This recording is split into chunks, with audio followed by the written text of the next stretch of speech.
Hello everyone, and welcome to another One Punch Man episode review. Going to be reviewing episode 9. Now before we get into it, make sure you like and subscribe and check out my Discord. Link will be in the description below. Also got my Instagram, Facebook, all that stuff down there, so check all that out. Without further ado, let's get into this. So, the fight between Saitama and Bakuzan. We waited an entire week, okay? We didn't get an episode last week. We had to wait freaking 2 weeks for this episode. And we finally get to it, and we're waiting for like an epic, just one punch. You know he's gonna defeat this guy in one punch. We know it. But we're waiting to see how epic it's gonna be of a punch, because in Season 1, he's had many epic one punches, like tons of them. And this Season 2, he's one punched some enemies, but we never really get to see that much of the punch. It's kind of like a transition, and then we see the enemy's dead, and we're like, oh snap. So this is the one that we were waiting to see to just destroy Bakuzan. And honestly, the fight wasn't long, which is expected. But when it came right down to it, Bakuzan gets one punch, as we knew, but again, we don't get to see it. We don't get to see the actual punch. We see Bakuzan go for an attack, and then all of a sudden there's a lot of smoke and dust, and then voila, he's completely blown apart. The end. It's like, is that really how it's gonna be? We don't get to see Saitama throw the super fast punch and just completely blow him apart. Nope. We don't get none of that. It's just he's already dead. And that's the end of it. Suiryu is like completely shocked, as always. This guy has had one hell of a day, to be honest. Saitama explains to him why he entered the tournament, because he's like, why are you here? And he's like, I was interested about martial arts because of the hero killer. He piqued my interest and he got me interested in it. And I wanted to experience martial arts, but he didn't get satisfied, because he's so strong that no matter what anybody does, whatever fancy moves anybody does, he's able to just dodge them and make sure that there's never any issue. Like, he can't get hit. And if he does get hit, it's no problem for him. This is nothing. So he explains just that he feels like he didn't get anything out of it. And he didn't even get the prize money, which is one of the other reasons he wanted to do this. I like when he explains like that he got the ticket from somebody else or whatever and entered illegally under a false name, and Suiryu realizes this and says that, and Saitama's like, oh shit.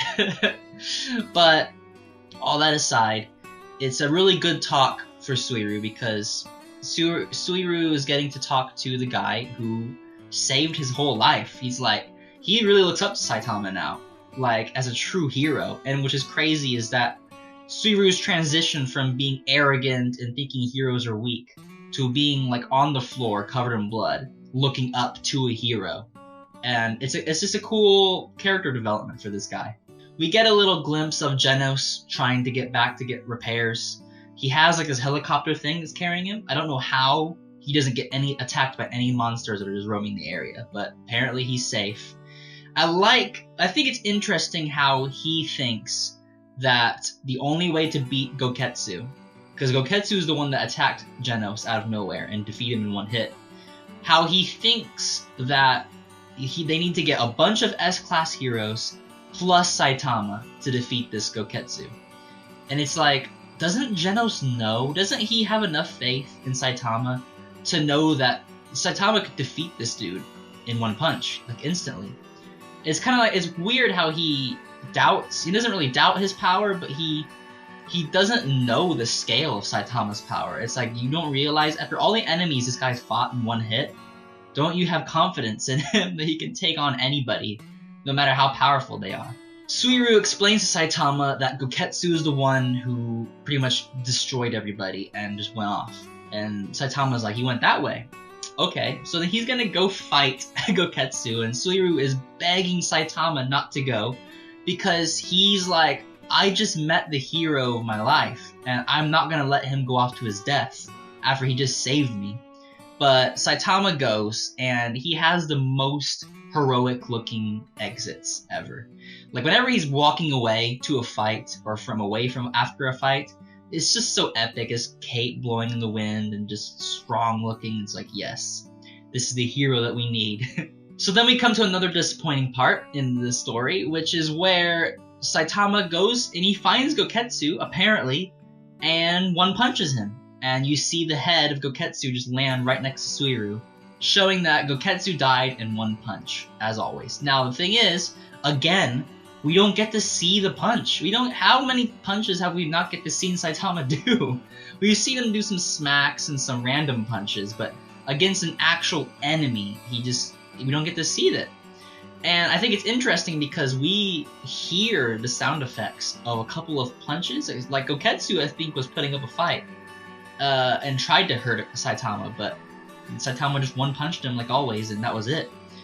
But when Saitama comes back, he's all dirtied and kind of like roughed up a little bit. So I guess Goketsu did put up quite a fight, but Saitama just doesn't get hurt. I do notice that in the beginning of season 2, there was a sound effect they use where it's like it's like a really strong impact type of sound effect with really low bass, and I thought it was an amazing sound effect. I'm like, that's kind of cool. You can really feel the power in that impact.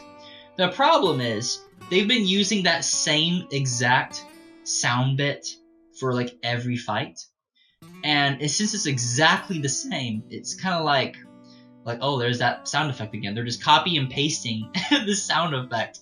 And now I'm tired of hearing it. Like, I want some different kinds of sounds of the punches, not the same, like, huge explosion sound over and over and over. But it's whatever, I guess. But before we stop seeing Suiryu, he asks Saitama the biggest question is... he asks him, can I be a hero too? And I like how Saitama at first is like, I don't know. And Suiryu's like, what kind of an answer is that? But Saitama's like, I think anybody could become a hero, because Saitama was a nobody. He was just a normal dude that became this strong. So he's like, if I can do it, then I think anybody could possibly do it. And then Suiryu wants to become a disciple of Saitama, and Saitama's answer is no.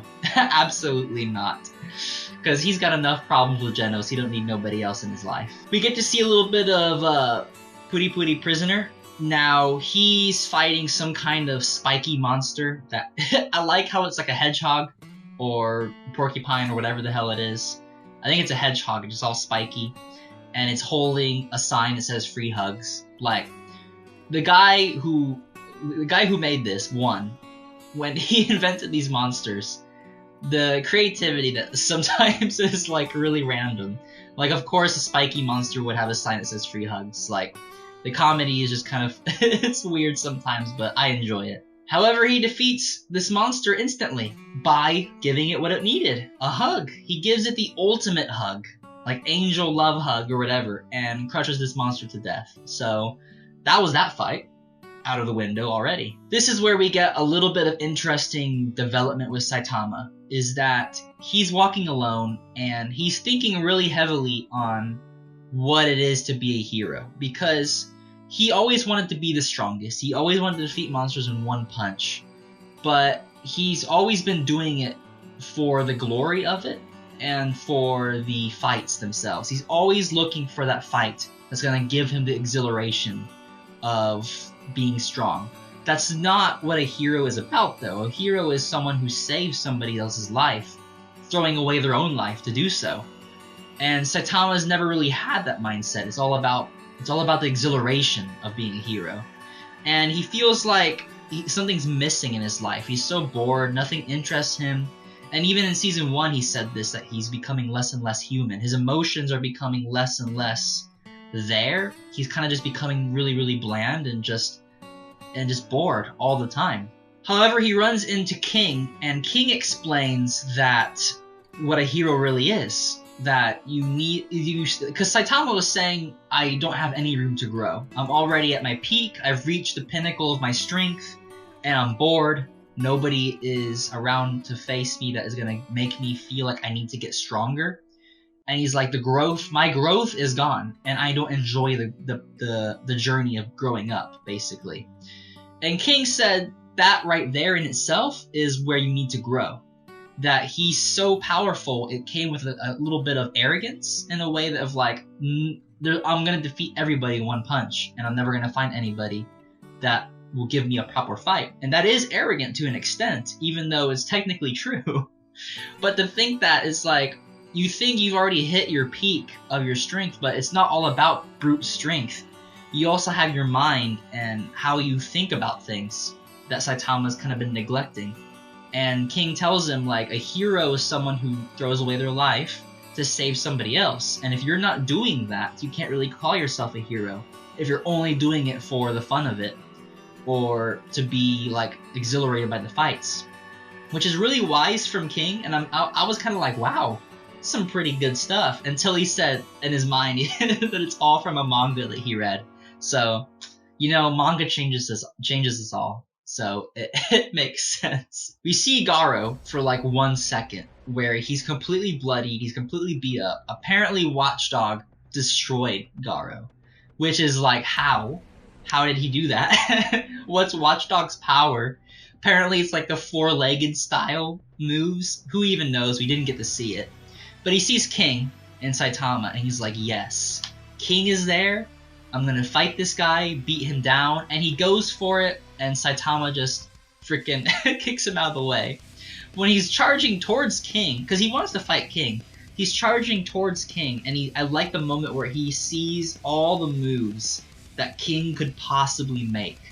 And he's like, no matter what move he makes, I'm gonna read it, because he learned from his fight with Watchdog about it's not all about being fast and being strong. You have to be strategic as well and read their moves so you can outmatch them. And he completely ignored Saitama, who is the real threat in this fight, by the way. And Saitama just sticks his leg out and kicks this guy aside into a wall. Now, this is why the fighting animation in Season 2 sucks. Because as you can see, this right here, this is the animation that we see all throughout Season 2. Right here. They use a stupid blur effect to do the fight scenes, like the punches and the kicks and all that stuff. It's like a still frame. They have like a still frame, and they kind of just jostle it around really fast, and all of a sudden they switch to where Garou's flying off the side of the screen, and there you go. I don't know why they use this blur effect so much, because I can't see crap when I don't know if you guys, can you guys see anything in this screenshot? Like, what are we supposed to get out of this? Like, what kind of movement are we getting from this? Because I'm not getting anything but just, like, someone's not knowing how to hold the camera straight, apparently. I like how King had no idea this guy was attacking, and luckily he had Saitama there to protect him, and Saitama's like, you didn't know this guy was attacking you just now? Like, how do you get used to that? And then Saitama was saying, like, I wanted to become strong, and I want to learn martial arts. So not martial arts, but I wanted to experience it because the hero killer piqued my interest, is what he said. Hearing about the hero killer going around trying to kill heroes, which he never does, he just beats them up, it made Saitama feel like there's a worthy opponent out there that might be stronger than me, because he said Garou wants to be a monster, and he's never heard any human want to be a monster. And Saitama wanted to be the strongest hero. So he feels like if Garou has that same mindset, it's just the opposite. He wants to be a monster instead of a hero, that maybe Garou could potentially be as strong as Saitama, if not stronger. Little does he know, he literally just kicked the guy through a wall in one hit. So Garou is not at that point. If he ever does, that'd be amazing, but right now he's nothing to Saitama. We get to see a little bit of Sonic, Speed of Sound Sonic, and he meets these two newcomers, this Wind guy and this Blaze guy. I don't know their names yet because there's new characters all the freaking time in this show, and I'm not really good with Japanese names, although these two guys had their hero names or their monster names or whatever the hell they're called. But even those names, like, there's too many characters, okay? Give me some slack. However, these two guys are trying to recruit Sonic to join the Monster Association, so they're already monsters, they're just in their human form. And Sonic refuses, but until they show how fast they are compared to Sonic. There's a little skirmish. It's not too interesting. I mean, it's really fast. You see a couple of moves, and it's finished like as soon as it starts. And they want to recruit him, and he refuses. And then when they transform into a monster, and one of them goes behind Sonic instantly.